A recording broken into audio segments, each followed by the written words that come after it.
Southern Air presents Talking with a Technician.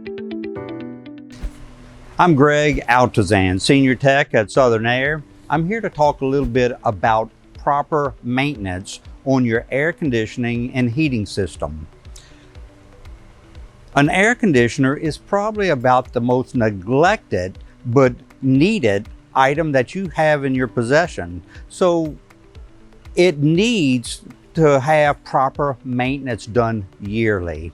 Here at Southern Air, we do a heating and a cooling maintenance separately. We come out in the summer, we do all the cleaning, we'll talk about that in a second, and we come out in the winter and do the heating maintenance. Now, a lot of people think that maintenance on an air conditioner is just bringing a hose out there, hosing it out, and it's ready to go. That's not so.